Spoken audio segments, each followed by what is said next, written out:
This is May 22. So, Alfred Mutua, you're an abusive man. So today we got an interesting story for you guys. Let's go all the way to Kenya. Photojournalist turned activist turned politician Boniface Mwangi is known for fighting against government corruption and injustice. The only thing is he somehow manages to get himself in a little bit of trouble here and there.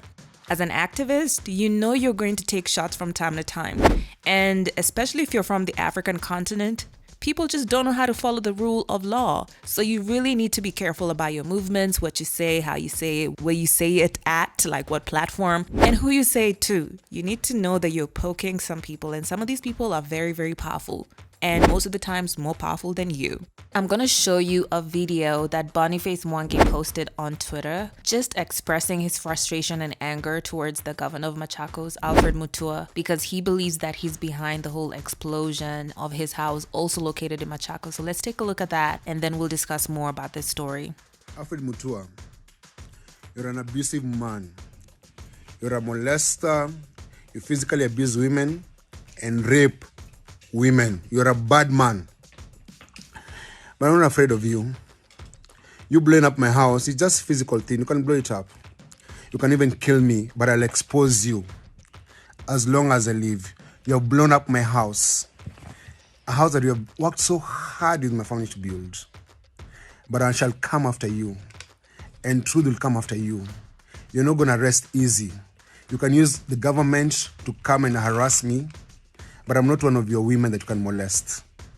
Me, I won't go down easily. You have to fight harder. I'm not Giuliani, I'm not Lillian, and I'm not afraid of you. So let me tell you, there's a government and there's God. This government will not act on you, but there's a God in heaven. So you have blown up my house. It's fine. It's fine. It's going to collapse. Tomorrow morning, I'm going there to document and show how evil you are as a man. You don't, they say you don't drink, but you want to get into every hole that you see. You're an evil man and you'll never amount to anything. You might have money, but you're fucking nothing. You're nothing. You have blown up my family's house. I was at my family and I have worked so hard to build. It's okay. Hii ni mali ya dunia inaishanga tu. But God will serve me justice, man. God. You wanted to kill my friend Giuliani. You couldn't kill him because we exposed you. You want to harm Lillian. And she can't share because she's scared of you. You want to harm everyone because you're a jilted man who thinks that this world belongs to you. It doesn't belong to you. There's a God in heaven, Alfred. There's a God in heaven. There's a God in heaven. And God will avenge me and the many women you have raped, molested, and the money that you were stealing from the county. You're a fucking thief, and we know that as a fact.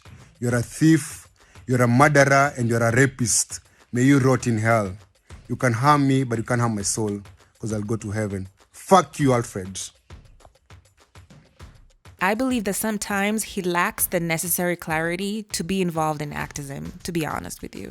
There is also some lack of maturity and jumping into every case, every situation without analyzing his movements and consequences. This time, his postings and rants on social media hit close to home. It got personal. His house got destroyed when some individuals planted explosives in different parts of the building, which is yet to be completed. He blames one person for this, Governor of Machakos, Alfred Mutua. Now, this is where it gets interesting. The governor of Machakos, Alfred Mutua, is now demanding an apology from Boniface for linking him to the destruction of his house. Through his lawyers, Governor Mutua, in a letter dated Thursday, October 21st, said the video that was published by Boniface is libelous, defamatory, and aimed at soiling his otherwise good reputation. In this demand letter, the lawyers noted that the video was circulated widely within Kenya and across the world. It has also been shared online with various social media and will very likely be archived in social and mainstream media section where any person doing research and or background searches on Mutua would gain access to the video. The lawyer's statement also noted that Boniface's words were meant and intended, calculated, and understood to injure Mutua's reputation, and they instructed the activists to follow their demands, failure to which they would institute legal proceedings against him. Mwangi has also been ordered to publish an apology which is acceptable to the governor in a manner approved by him, and to pull down the video from the internet and any other web-based resource or archive where it's stored, and provide a certificate to Mutua of such pulling down of the publication. Mutua has also demanded that Mwangi undertakes in writing that he will not publish any further defamatory material in a similar manner or related to the offending article, and if he does so again, they will seek and pursue ancillary relief and damages at Mwangi's cost. Yeah, it's getting real and it's getting serious. Unfortunately, I have checked Boniface Mwangi's accounts and the video is still up there. There's in fact no proof at all that he was even behind this. Regardless of what Boniface said on social media, especially on Twitter and Instagram, this should not warrant his personal effects being touched. Like, no life should be in danger. On the flip side, some people are saying that Boniface got what he wanted. They say, although you're doing a great job and we need people like you, you lack the maturity to be doing such because you just don't know when to stop and you don't know how to do activism properly. Now, this assumption that Alfred Mutua is behind this whole explosion is probably linked to the fact that Alfred Mutua is the governor of Machakos, and Boniface Mwangi's house is located, guess where? In Machakos. Now, I'm not trying to pick sides here. I'm just trying to look at this from a normal citizen's point of view. We think there's more to this story because when Boniface was defending Giuliani and Lillian in their public love story, which, you know, that's a whole different saga. We'll talk about that on the next video, so make sure you hit subscribe. He went so hard. He went extra hard to the point where it's like, what's really going on? What is the true story here? There's clearly some personal issue between them, some personal vendetta. For now, I hope for the sake of his family that Boniface Mwangi can consider his actions and lay low for a while. He put his hand in different fires, different, strong, crazy, powerful fires. He, for example, posted very disrespectful pictures of the president. The president, guys. The president. Need I say more on this? Why would you even? This is Africa, my guy. This is not America where you could just post whatever, say whatever, go on TV and express your anger and frustration. You need to be careful. Just take care of yourself and your family first. You can't bring revolution and change if you're not alive. And I'm not in any way, shape, or form insinuating that the president had anything to do with this, but I'm just saying, this is Africa. Then when former governor of Nairobi, Sonko, posted something about Giuliani and Lillian, he went after him as well. And we know, obviously, he's been actively pursuing Alfred Mutua.